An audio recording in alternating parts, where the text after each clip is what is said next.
itu wajib dibegawi seberataan bagi kita. Sehari berapa kali? Nang wajibnya nana berapa? 5 kali. Nah, di antara syarat sah sembahyang itu harus suci. Nah, jadi bab taharah itu ada 5 nang wajib kita pelajari. Nang lain itu fardu kifayah aja. Pertama, wudu. Ini wajib minim seumur hidup sekali barang belajar. Wudu. Nang kedua, mandi wajib. Nang ketiga, tayamum. Nang keempat, istinja. Nang kelima, membersih najis. Nah, 5 macam ini nah. Seumur hidup sekali barang. Jangan sampai kita umpatan. Paham lah umpian? Umpatan. Orang kayak itu juga. Orang basuh tangan, 4 juga basuh tangan. Bujur salahnya kada tahu. Jadi mesti kita menggawi setiap ibadah yang diwajibkan oleh Allah kepada kita. Maka belajar ilmu tentang ibadah tersebut hukumnya wajib. Yuk kita mulai. Pelajaran pagi hari ini tentang fikih ibadah dimulai dari hukum air dulu. Kenapa jadi belajar hukum air? Karena air itu alat utama untuk bersuci. Orang berwudu pakai banyu, mandi pakai banyu. Nah, ulun pilihakan kitabnya, kitab ini menurutnya orang sekolah pamangki biasa pemulaan kitab ini dulu dibaca. Karangan Tuan Guru Kiai Haji Muhammad Zuhdi bin Haji Ramli. Kitabnya ringkas. Nah, gesan kita nang pemula ini bagus ya kitab ini. Bismillahirrahmanirrahim. Hukum air terbagi 3. Nah, pertama, air suci lagi mensucikan. Artinya suci lagi mensucikan tuh, suci itu kawainya dipakai gesan kita bapak, gesan kita bemasak, gesan minum, kawa dan mensucikan. Nah, mensucikan ini kawa dipakai gesan berwudu dan mandi wajib dan taharah, bayi istinja dan seterusnya. Apa tadi? Hukum air yang pertama, suci dan mensucikan, disebut air mutlak. Nah, kemudian yang kedua, airnya suci tapi tidak mensucikan. Nah, airnya suci tapi tidak mensucikan. Ini nah banyu napa? Oh buntong. Allahumma sholli ala sayyidina Muhammad. Banyu teh kalau nah. Nah, ini suci. Nah, karena inya suci boleh diminum. Punya najis kada boleh diminum. Tapi ini kada mensucikan. Artinya kada boleh dipakai gesan mandi wajib, berwudu. Nah, apa sebabnya air itu suci tapi kada mensucikan? Nah, sebabnya itu karena inya berubah. Karena kita bahas. Nah, yang ketiga, air mutanajis. Nah, kalau sudah air mutanajis ini dipakai bemasak, makan, minum, berwudu, mandi wajib, kada boleh. Nah, pertama kita bahas. Apa tadi hukum air? Suci dan mensucikan. Nah, air yang suci lagi mensucikan itu ada 7 macam. 3 macam dari permukaan. Berapa? 3 macam dari langit, 4 dari permukaan bumi. Nang dari langit dulu. Banyu hujan, embun, salju. Nah, jadi lamun nyepian karena misalnya telah apa itu namanya? Hujan. Nah, kada ada penampungan, tapi ada banyu hujan ya pas pramuka ka manakah? Bolehlah berwudu langsung lawan banyu hujan. Bagus benar. Ya.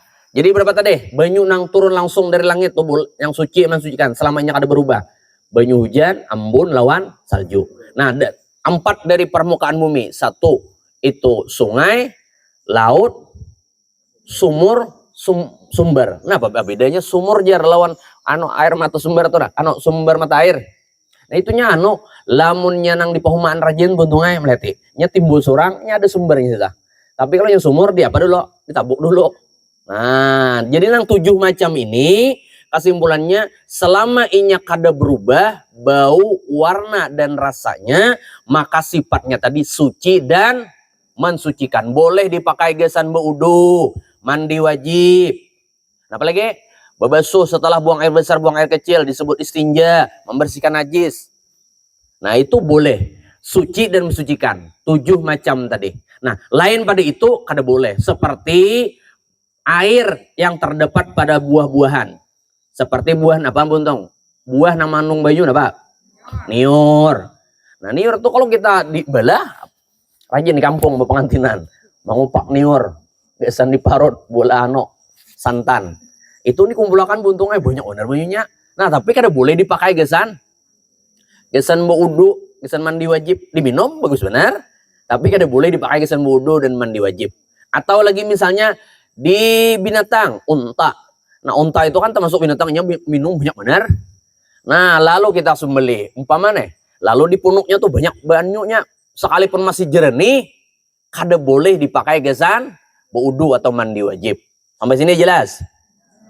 Nah, jadi 7 macam air tadi, selama inya kada berubah bau, warna, dan rasanya, makanya boleh digunakan untuk bersuci. Nah, baik itu mandi wajib, berwudu, istinja, membersihkan najis. Nah, jelas. Dah. Jadi itu disebut dengan apa tadi? Air suci lagi mensucikan. Atau di kitab lain itu disebut air mutlak, suci lagi mensucikan. Kemudian, nah, airnya suci tapi kada mensucikan. Airnya suci tapi kada mensucikan. Nah, itu sebabnya karena berubah nang 3 tadi jodoh. Ini hukum air nang kedua, suci tapi tidak mensucikan. Nah, apa sebabnya? Berubah sifatnya, baunya. Seperti misalnya di ember pian menampung. Nah, ada ember ditampung air banyu hujan, pian andak ember tadi di samping rumah. Lalu masuk banyu hujan. Nah, hukum asalnya tuh suci, dipakai mandi wajib boleh, wudu boleh. Lalu dibuat di kambang pian, gesan mandi. Nah, mandi apa bang? Mandi orang kampung nyambet mandi Allah sholli ala sayyidina Muhammad. Bagus ya, itu Nabi pernah mengajarkan lawan Siti Fatimah doaan itu. Nah, doa itu dipakai orang di kampung. Bagus ya, mandi itu subuh Senin kah? Subuh Jumat kah? Nah, tapi itu lain babnya kain pulang. Kembali lagi. Apa tadi? Dibuati kambang. Nah, itu kan berubah baunya. Maka kan boleh lagi dipakai gesan wudu atau mandi wajib. Nah, atau berubah rasanya. Dibuatin apa? Dibuati susu, dibuati kopi, dibuati apa lagi buntong? Allah sholli ala sayyidina Muhammad, dibuati apa ya? Gula. Nah, berubah rasanya. Nah, ketika sudah dibuati itu, kada boleh lagi amdi pakai gesan wudu atau mandi wajib atau gesan istinja, babasuh setelah buang air besar, buang air kecil. Termasuk nang ini nah. Nah, ini diminum nyaman benar, tapi lah mau dipakai gesan wudu, mandi wajib kada boleh. Lah. Atau extra jus dipakai gesan wudu udah boleh. Lah. Tuh apa ngarannya spread dipakai gesan babasuh setelah buang air besar, buang air kecil. Atau banyak besi madu dipakai kesan beso tak guringnya nah hurung samut bener kada boleh lah. Nah, yang ketiga berubah tadi apa? Baunya, warnanya, rasanya. Nah, 3 jelas. Bau tak campur kambang, rasa tak campur gula, teh, kopi. Warna tak buatin apakah? Kecuali benda itu dalam kitab itu disebutkan galiban ya, bahasa Arab tuh. Galiban itu yang biasa inya ada di situ, lazim ada di situ. Seperti misalnya sumur. Lalu sumur itu kan bisa tanah tuh karuh. Nah, karuhnya tanah itu kada merubah sifat air, tetap inya boleh dipakai gesan wudu mandi wajib. Nah, wudu mandi wajib. Atau nih daun gugur kasih tuh. Nah, daun itu lazim aja ada di situ, kada apa-apa. Yang ada merubah paling daun ini kan suci aja, gugur ke sumur kada apa-apa. Nah, itu lazim biasa aja. Nah, tapi kalau beristilah enak. Nah, kemudian yang ketiga, air mutanajis. Air mutanajis ini airnya apa tadi? Airnya kada boleh dipakai gesan wudu mandi wajibnya, kada suci dan kada mensucikan. Nah, kenapa? Karena airnya kurang dari 2 kullah. Berapa air 2 kullah itu? Nah, beda-beda dalam kitab fikih itu. Tapi kebanyakannya ulama menuliskan termasuk dalam sini 2 kullah itulah 216 liter. Berapa volumenya aja bisa kan pian menakoni lawan ibu yang mengajar matematika. Apa genalnya 216 liter tuh volumenya berapa? 6 bola kolam kena. Cuma dilebihi mun ndak bola di rumah ta. Munnya hendak bola mudah sugih kena, jadi menyesugih bola rumah ada kolam renangnya kah di atas. Nah, jadi anak wudu yang mun apa karangnya langsung mandi wajib ya kah. Nah, lebihi pada 216 liter, belinya kurang ada sedikit aja. Nah, itu kayaknya kada apalagi kada 2 kulah lagi. Jadi lamunnya air itu kurang dari 2 kulah, kurang dari 216 liter, tak campur najis, berubah atau kada berubah sifatnya tadi, maka itu dihukumkan air mutanajis. Kada boleh dipakai gasan mandi wajib, berwudu, kada boleh dipakai gasan memasak, diminum apalagi, tidak boleh. Berapa tadi 2 kula? 216 liter. Bila kurang dari 216 liter, air itu karena najis, baiknya berubah atau kada, tetap seperti misalnya, nah ember nang halus, itu kan halus loh. Nah, lalu ada situ tahi cacat atau ada tahi tikus, nah banyunya itu kada boleh lagi diapa-apai. Bahkan aja ditumpah, siram ke gesan kambang kah? Ada apa? Gesan apa lagi? Gesan membasuh cangkul kah? Permisi minum dulu lah. Nah, haus rupanya. Bismillahirrahmanirrahim. Bismillahirrahmanirrahim. Alhamdulillah. Nah, kalau inya lebih dari 216 liter, seperti misalnya ada nang tandon nang guna tuh. Nah, nggak itu ada tahu berapa liter tuh leh? Lebih kah 216 liter, berapa tulisannya itu? Anggaplah misalnya 300 liter. Nah, itu lebih sudah dari 2 kula. Bilanya di situ ada tahi caca, ada tahi tikus, selama inya kada merubah nang 3 sifat tadi, itu ukuran berubah atau kadanya, bau, warna, dan rasanya, maka inya tetap dihukumkan suci, boleh dipakai gasan wudu dan mandi wajib. Pin berulah kolam, lalu di situ ada ayam behira, membuang kotorannya, tapi nya kada merubah sifatnya, tetap boleh dipakai gasan wudu mandi wajib. Tapi ulun jijiknya, nah itu pembahasan lain, punya jijik itu dibersih ya. Nah, sungai buntung, sungai itu buntung macam-macam orang membuang, apalagi pagi. Makanya almarhum guru kami, almarhum guru Khalilur Rahman, Sidin kan sempat menjabat jadi Bupati Martapura, Bupati Banjar. Sidin dulu waktu Sidin jadi Bupati, Sidin pernah mengucap anak mula program 1000 WC. Gesan maulah nang perumahan pinggir sungai. Kenapa? Karena Sidin itu termasuk merusak sifat air. Amunnya subuh beimbe, nah larutan taksi kuning kahilir kan. Kayak apa nak wudu mandi wajib. Amun musim kemarau, nang ini alhamdulillah mudah nih hujan turun terus. Nang bau nyaman, kita bina nyaman kada panas ya kah. Coba amun musim kemarau buntung banyunya surut. Beimbe guys tuh bertaan. Anak semua subuh nih turunan larutan taksi kuning kahilir. Kayak apa kita memakainya? Kada purun nak wudu di situ. Allah karim. Makanya diulangkan Sidin WC. Dah, kembali lagi. Jadi berapa? Dua kula tadi berapa? 216 liter. Selama inya kada berubah, maka inya boleh dipakai gasan taharah, mandi wajib, wudu, istinja, membersihkan najis. Nah, sudah selesai. Nah, kemudian kalau nya tak campur lawan apa? Lawan najis yang makfu dimaafkan. Nih ngatakan, ada najis yang dimaafkan di air, tapi kada dimaafkan di badan.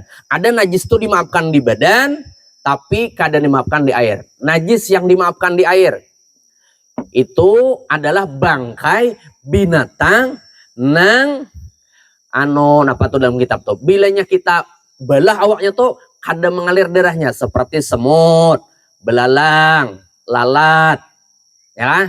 Tuh binatang tuh bilanya kita belah kadang kayak manusia bang darahnya mengalir. Bila tabuat bangkainya tuh dalam air walaupun kurang dari 2 kula, maka tetap dihukumkan suci mensucikan selama tidak melanggar 3 syarat. 1, kada sengaja. Nih pian anak minum kopi pagi, nyaman minum kopi hangat. Nah, minum kopi. Sekalinya ada tabuat apa? Lalat. Nah, ya kah? Jar dalam kitab tuh ujar Nabi, lalat tuh mati bangkai lah tah. Nah, tuh kada boleh lagi ini apa? Diminum hukum asalnya orang bangkai. Cuma karena lalat kita masuk yang makfu dimaafkan, boleh tetap diminum. Lamunnya hidup ini, tak ya hidup lah.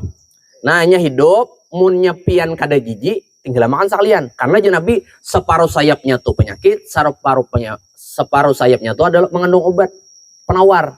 Jadi lah munnya minum tuh nah, lalatnya tak gugur situ tuh Nabi madahkan. Munnya kada jijik, tinggal makan sekalian. Diadu itu, kenapa aja?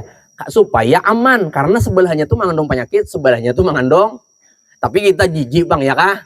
Kita buang aja tadi. Nah, lamunnya besang aja kada boleh. Nya beli 3 nah. 1 bilanya bersengaja walau seikung. Nah, seperti misalnya minum teh. Lalu minum teh nih gulanya kurang, jemaah habis gula supaya nambahi rasa ada samut. Nah, picik-picik buat seikung duduan itu. Barang ama inguhi ya teh rasa samut. Nah, kada boleh buntungai. Kenapa? Bersengaja biar seikung. Tapi mun ada kita mau molah teh ada gula jata campur samut isak lo tah seikung lu ikung. Kada tahu-tahu tuh minum kada bapak, ya kada sengaja. Nah, mun beristilah nah membuati dudu ikungnya barang. Gulanya habis larang bang, maingui aja. Kok kada boleh buntung ay. Nyatakan tak. Nang kedua, inya kada banyak. Nah, di tempat pauduan tah. Ada samutnya seikung dua ikung tetap aja boleh. Inya mati situ bangkai itu, tapi inya tetap boleh dipakai gasan. Baudu atau mani wajibnya ada banyak. Nih minum sama aja. Ya dua ikung tiga ikung nggak bungi. Amon minum secangkir nih setengah cangkirnya samut itu jangan diminum itu banyak karena amon sort minum juga. Allah karim. Nah, nang ketiga apa nah? Pertama kada sengaja, nang kedua kada banyak, nang ketiga kada merubah sifat air.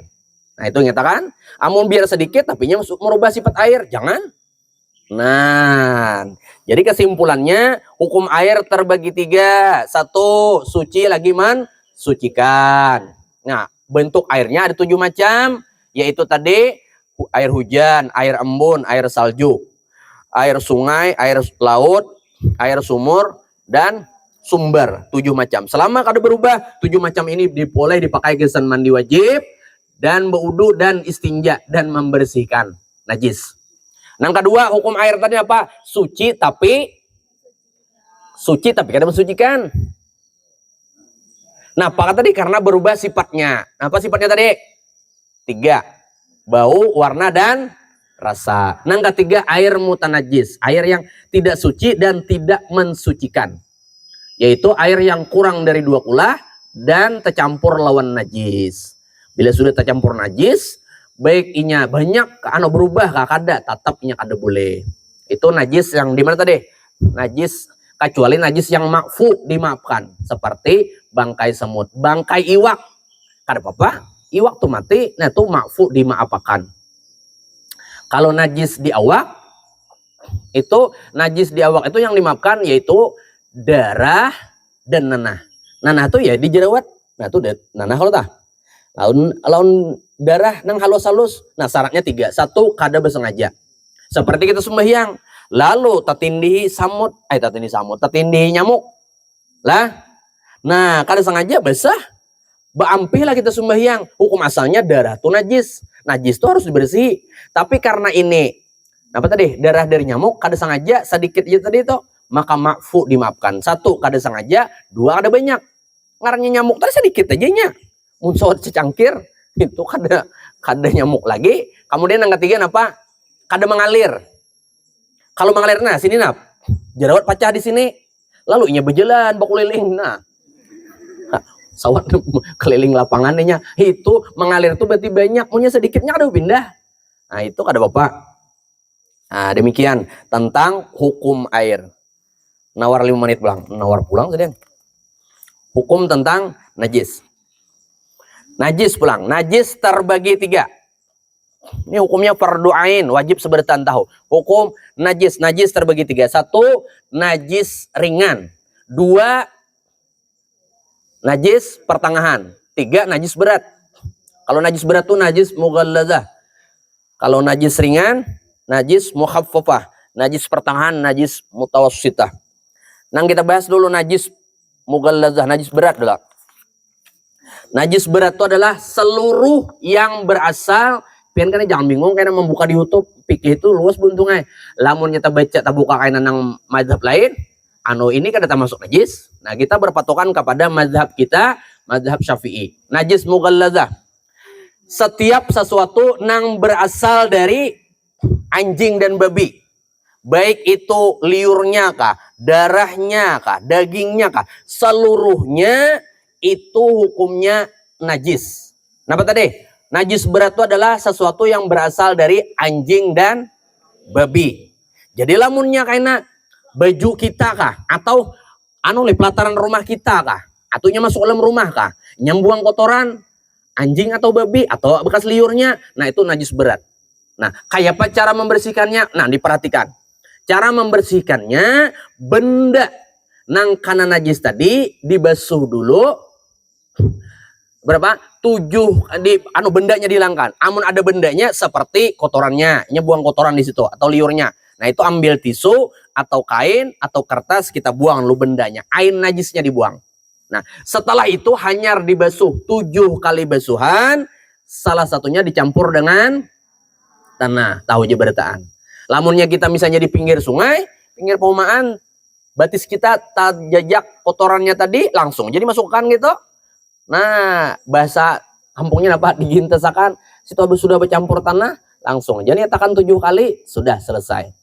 Lamunnya pian berwudu atau mandi wajib, tapi itu belum dibasuh 7 kali, salah satunya dicampur dengan tanah, maka batis pian atau baju pian itu tetap dihukumkan benajis napa? Najis hukmiyah. Secara hukum tetap benajis walau bendanya sudah hilang. Sampai sini jelas? Paham? Najis mughallazatannya apa? Najis yang berasal dari anjing dan babi. Nah, cara membasuhnya, cara mensucikannya kayak itu. Kemudian yang kedua, najis mukhaffafah. Nih, tak balik-balik lu manukan. Mughallazah, mukhaffafah. Nah, mukhaffafah itu najis ringan. Najis ringan tuh najis yang berasal dari kencing bayi laki-laki yang umurnya kurang dari 2 tahun dan belum mendapatkan makanan minuman yang mengenyangkan. Jadi syaratnya 3. Kencingnya kencing bayi laki-laki, umurnya belum 2 tahun dan belum mendapatkan makanan atau minuman yang mengenyangkan. Jadi lamunnya pian karena bisi ading atau ponakan atau bisi sepupunya masih bayi lalakian pulang, umurnya 1 tahun aja dan inya belum ada dapat makanan atau minum selain ASI, air susu ibu tadi. Bayinya inya buang air kecil kami itu kada perlu disiram, cukup deh panah. Nah, dipercikan kayak itu aja, batu dilap selesai. Nah, jadi misalnya di sini nah, inya di sini nah, ini tempat pian sembahyang, lalu inya kencing tadi, ambil tisu, nah dikaringakan nih najisnya tadi. Habis tuh ambil banyu, diciprat itu aja, dilap, sudah suci. Nah, berbeda karena kemudian dengan yang terakhir. Yang terakhirnya adalah najis mutawassithah, najis pertengahan, najis selain yang 2 tadi. Pokoknya selain dari bilanya dari anjing dan babi, najis berat. Bila dari bayi laki-laki, najis ringan. Selain itu termasuk kategori atau jenis najis pertengahan, najis mutawassithah. Kencing manusia, kotoran manusia, apalagi kucing. Tuh hati-hati buntungai bulunya nang katuju begodohan kucing. Bulunya tuh mentepacul, bulunya tuh najis. Jadi habis sembahyang sajadah dilipat. Mukana dilipat, jangan dianak di lantai karena datang kucing pasti nyebas itu. Nah, pas sajadah pian karena bulu kucing benajis, kada sah sembahyangnya. Nah lah. Jadi setiap kotoran kencing atau apa tadi? Kencing atau kotorannya selain daripada 2 tadi itu termasuk seberataan najis pertengahan. Burung, ya kan? Kucing, ayam, kambing, sapi. Sapi saat masuk dalam rumah, untung bener. Udah. Ingat situin dulu lah pembahasannya. Silahkan kita tanya jawab. Jadi najis tadi terbagi 3, ada najis berat, najis pertengahan, najis ringan. Nah, tadi tertinggal cara mensucikannya. Cara mensucikan najis mutawassithah, najis pertengahan. Seperti kencing manusia, kotoran manusia, kotoran ayam. Pertama, ambil kain atau tisu atau daun dihilangkan air najisnya, benda najisnya itu dihilangkan dulu. Habis itu ambil banyu, suci lagi mensucikan, siram. Entahkan banyunya harus apa tadi? Pakai banyu apa tadi? Suci lagi mensucikan. Jangan sampai banyunya itu banyu yang lain seperti menyiram pakai banyu teh. Nah, kada sah. Tetap itu dihukumkan najis. Lah. Nah, selesai pembahasan kita pagi hari ini membahas tentang hukum air dan hukum najis. Silahkan yang ingin bertanya dipersilahkan. Allahumma sholli ala Sayyidina Muhammad.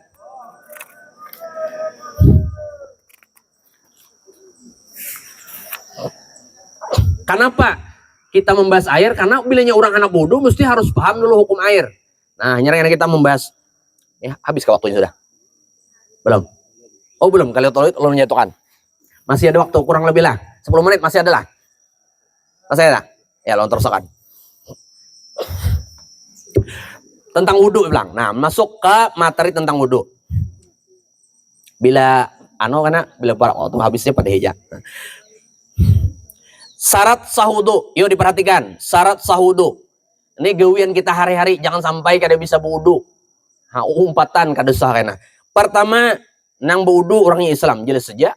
Ya, kewajiban bertahan dulu. Ibadah tuh kada diwajibkan sebelumnya bersyahadat. Nah, munnya sudah bersyahadat, hanya wajib menggawi ibadat. Pertama Islam. Nang kedua, mumayyiz. Apa arti mumayyiz? Oh, buntung, apa arti mumayyiz? Biasa apa artinya kita? Belajar mumayyiz itu apa artinya? Bisa membedakan nang baik dan buruk. Artinya angkanya tuh udah tumbuh. Ya, aku kurang lebih berapa tuh umurnya? 5 tahun, 6, adanya 5 tahunnya masih kekanak-kanakan. Berapa tuh? SD kas berapa tuh? 7 tahunan kurang lebih. Nah, itu buktinya bisa membedakan. Ini tahu mana wadai, mana kotoran tahi ayam. Munang umur 1 tahun 2 tahun tuh akalnya belum tumbuh. Dijulungnya apa aja diambilnya. Dah, syarat sah wudu. Nang pertama Islam, nang kedua mumayyiz. Artinya mun inya belum mumayyiz kada sah wudunya. Nang ketiga tahu rukunnya dan caranya. Nah, inilah munnya orang tuh wudu, manggawi ya wudu, tapi kada tahu caranya umpatan dan kada tahu rukunnya. Umpat juga membasuh muha, ditakun basuh juga tangan, basuh kepala. Ditakuni orang apa hukumnya basuh kepala? Sunat pang kayaknya. Nah, tuh kada sah wudunya walaupun ia menggawi membasuh kepalanya. Kenapa? Syarat sah wudu disebutkan dalam kitab fikih, orang tuh tahu rukunnya dan caranya. Muha, nah mana dibasuh wajib di kepala, nah mana tangan, nah mana. Nah, ini mesti belajar kita. Kemudian yang keempat, membedakan mana nang wajib dibasuh dan nang sunat. Nang wajib tahu, nang sunat tahu. Yang sampai kemudian kena nang wajib dipadahan sunat itu kada sah. Nang kelima, airnya suci lagi mensucikan. Nah, makanya tadi dibahas dulu hukum air. Airnya suci lagi mensucikan. Kemudian yuk diperhatikan yang keberapa lagi? Yang keenam, mengalirkan air atas anggota yang dibasuh. Nah, kada boleh nah kayaknya tangan tuh dibasah nih basah lalu dilap apa lah dilap. Nah, itu kan boleh. Makanya kita wudu itu kan kerannya dibuka, banyunya ditanai. Nah, banyu itu dipindah ke muha, ke tangan. Lain tangan dibasahi lalu dilap diusapakan. Nah, itu kan desah karena wudu itu wajib mengalirkan air ke anggota wudu. Jelas? Kemudian lagi yang ke-7, tidak ada anggota wudu sesuatu yang merubah. Nih di muha kita nih, nah kadada misalnya kita nih gotong royong. Nah, imbah gotong royong itu lalu kemudian kita membersihin apakah? Di tangan kita nih ada solar kah? Ada minyak kah? Langsung berwudu. Nah, tangan yang bekas ada minyak tadi, sebelum air wudhu itu menyentuh kulit kita, ini terdahulu karena minyak. Nah, begitunya karena minyak, berubah sifat airnya tadi. Maka wudhunya kada sah. Maka bila nyepian nak wudhu, pastikan. Nih, nah, sesuatu nang cager merubah sifat air itu di anggota wudhu tuh hilang. Seperti apa lagi? Seperti kita habis asar, umpamanya tulak menggeni orang gotong royong. Biasa bebinian rajin bila gotong royong pakai popor basah. Tahu lo popor basah? No, tau banget kan apa aja. Nya musim hangat nih nah. Jadi gotong royong menampi beres ke barangnya mengatam lah. Popor nampang itu popor bangkal. Nah, kandel bener itu. Jadi untungnya bila anak bodoh kada boleh langsung. Nah, berniat langsung ke situ. Kita campur kada sah wudunya. Makanya pacarnya basuh dulu popor basah yang popor bangkal yang kandel tadi tah. Hanyar kita bodoh. Lamun yang itu dicampur kan banyu wudu kada sah. Kenapa? Itu sifatnya merubah. Paham? Kemudian lagi yang ke-8, tidak ada sesuatu yang mencegah sampainya air ke kulit seperti tip ek. Nah, ini habis belajaran aja nggak? Atau salah-salah tip ek kan beriket di sini atau cat gotong royong jar kabel sekolah kita mencat dinding kelas misalnya. Nah, lalu beriket. Nah, itu kan menghalangi sifat air. Menghalangi sampainya air ke kulit. Tip ek, cat atau getah atau lem. Nah, lem apa itu nang gisang kita malem nang berikit benda tuh lem kastol, lem apa seperti itu lempok. Nah, itu karena menghalangi sifat menghalangi sampainya air ke kulit bersih dulu. Hanya berwudu lah. Kemudian yang ke-9, masuk waktu bagi orang yang senantiasa berhadas. Nih ngatakan babinian, bila inya karena istihadah. Istihadah tuh keluar darah tapi lain darah haid. Nah, inya tetap wajib sembahyang. Karena ada di sini pembahasan tentang haid dan nifas. Babinian ini keluar darah tapi darahnya ini lain darah haid. Ini ngarannya darah istihadah, darah penyakit, darah pasat. Nah, orang babinian nangka ini, inya kada boleh berwudu kecuali orang sudah ajan. Allahu Akbar, Allahu Akbar. Hanyar inya masuk kamar mandi, lalu dibersihkannya, dibasuhnya, ditutupnya lawan pembalut, hanyar inya berwudu. Waktu inya sembahyang, inya keluar, makfu dimaafkan. Tapi berwudunya menunggu apa tadi? Ajan. Atau lelakian, ini ada ngarannya dalam kitab itu penyakitnya silsil rih. Silsil rih itu orang nang buang angin terus. Nah, biasa ini orang nang begui beangkatan barat. Kan sudah tua umur 60-70, bautnya pinalunggaran benar dah. Lalu keluar terus. Atau ada orang silsil baul, air kencing menetes terus. Nah, ini termasuk juga. Nah, jika pacarannya kada bolehnya wudu kecuali masuk waktu. Jadi sudah Allahu Akbar, masuk kamar mandi, dibasuhnya, ditutupnya. Nah, ingatkan, ini jangan sampai kemudian menutupnya tuh ditutup rapat sampai menyakiti itu memudaratkan, kada boleh. Ini kasus bangai, sidin seorang begisah ulun nih, sidin begawian, sidin tuh memaaf tukang. Nah, bangatan berat. Lalu sidin takana penyakit silsil baul, air kencing menetes terus. Aku na sembahyang di sidin, ulunnya sembahyang. Sedangkan itu tadi, lalu ditutup sidin, mohon maaf, dilem sidin. Nah, ini kan boleh jual makanya pacarannya pian nukar aja dia. Popok gasan orang tua. Waktu pian sembahyangnya menetes kada bapak makfu. Mohon pian tutup, mohon maaf tadi kayak tadi diikat nih itu jadi memudaratkan, menyakiti. Gara-gara kada belajar, lalu kemudian memudaratkan diri. Nauzubillah, makanya penting belajar. Dah, Allahu sholli ala sayyidina Muhammad. Dah, masuk waktu. Nah, kemudian yang terakhir, mualat, yakni berturut-turut bagi yang senantiasa berhadas. Nah, lamun orang tadi bebinian toh, karena yang tadi penyakit apa tadi? Istihadah tadi, nya ada boleh habis mesumuha langsung tangan, habis tangan langsung kepala, habis kepala telinga, ya lah, hanya betis. Lamunnya tadi orang tadi dalam keadaan normal, habis mesumuha boleh aja santai dulu, mesumuha ambil makan pae sebuting. Tuntung makan pae besu tangan, wadi untuk pulang sebuting. Tuntung wadi untuk pulang bingka pulang. Hanya mesu betis. Bolehlah itu sah aja. Cuma makruh ini makruh hukumnya sah aja wudunya. Rupanya ini mau wudu sambil makan atau wudu sambil sepi, besuh muha. Ambil HP. Gi wudu nih. Nah, di masjid mana? Masjid Al-Karomah Martapura. Oh, jar. Captionnya nih di Instagram. Nah, itu sah aja nih toh. Tapi makruh. Tapi lamunnya orang nang kena penyakit tadi kan boleh, mesti harus habis tuntung muha langsung bersambung.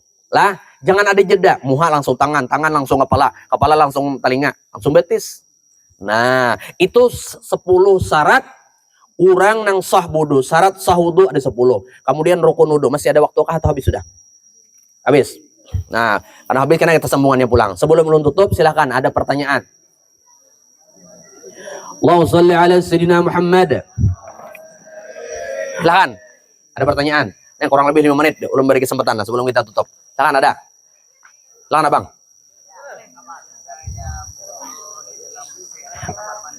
Bolehkah berwudu dalam WC? Nah, biasa kan kos-kosan atau asrama, wah ini orang menghemat tempat banget. Jadi kamar mandi itu digabungan WC-nya.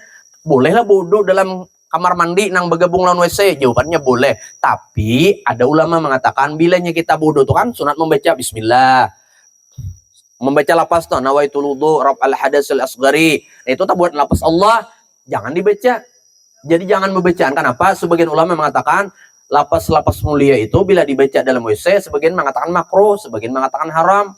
Jadi punnya kita berwudu dalam kamar mandi bergabung dengan WC, sah aja wudunya, cuma jangan membaca yang sunat-sunat tadi, bismillahnya kadang dibaca. Nah, jadi karena buntungnya mun pian sugih, bulah pewuduan, dipisah pewuduannya di luar. Jadi nyaman membaca nang sunat-sunat, baca bismillah, baca apa lagi? Lapas niat. Itu kan ada lapas Allahnya. Nah, banyak memang karena menghemat tempat ya kah? Jadi kamar mandi di situ, WC-nya di situ juga, tempat wudhunya diadakan di situ. Kos-kosan buan siswa tuh. Ada lagi? Habis? Dah, kalau tidak. Baik, para siswa-siswi sekalian, sampai di sini pelajaran kita pagi hari ini. Mudah-mudahan dengan berkat Rasulullah, dengan berkat guru-guru kita, mudahan Allah Ta'ala ampuni seluruh dosa dan kesalahan diri kita dan seluruh keluarga. Allah turunkan rahmat barokat yang banyak. Mudahan pian seberatan panjang umur, sehat walafiat, dapat ilmu yang manfaat barokah, diberi rezeki yang halal banyak dan berberkat. Mudahan seberatan dimasukkan dalam golongan orang yang bertakwa, tambah rajin beribadat, tambah bagus akhlaknya, istiqomah di dalam taat ibadat zahir batin, dan kabul hajat seberatan. Allah kumpulkan kita di dunia dalam keadaan bahagia, selamat sampai ke dalam surga. Amin ya rabbal alamin. Ala hadini al-Fatihah. A'udzu billahi minasyaitonir rajim. Bismillahirrahmanirrahim. Alhamdulillahirabbil alamin arrahmanir rahim maliki yaumiddin. Iyyaka na'budu wa iyyaka nasta'in. Ihdinas siratal mustaqim, siratal ladzina an'amta 'alaihim ghairil maghdubi 'alaihim waladdallin. Amin. Amin ya rabbal alamin. Bismillahirrahmanirrahim. Alhamdulillahirabbil alamin. Allahumma shalli ala sayidina Muhammad wa ala alihi washabbihi ajmain. Waghfir lana ya karim, waghfir lana ya rahim, waghfir lana ya arhamar rahimin. Allahumma tahhir qulubana min kulli wasfin yuba'iduna an musyahadatika wa mahabbatika.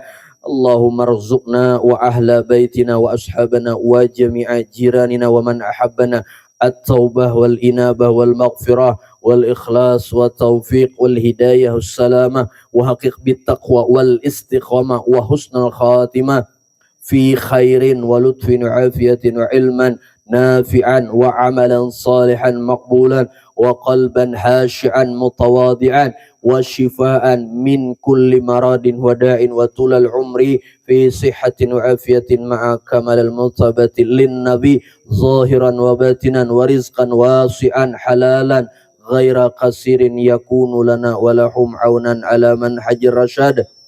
Allahumma nawir qulubana binuril ilmi wal hikmah wal adab wal yakin wal mahabbah wal ma'rifat wa adkhilna ma'al awliya'i was salihin wa sallallahu ala sayyidina Muhammadin wa ala alihi wasallam. Alhamdulillahi rabbil alamin. Taqabbalallahu minkum. Taqabbal ya karim. Demikian dari ulun. Sekali lagi ulun banyak minta maaf, minta halang ridha kalau ada kata-kata ulun yang kurang berkenan, ulun ada tersalah bepandir. Demikian dari ulun. Hadani Allah wa ikum ajmain. Assalamualaikum warahmatullahi wabarakatuh.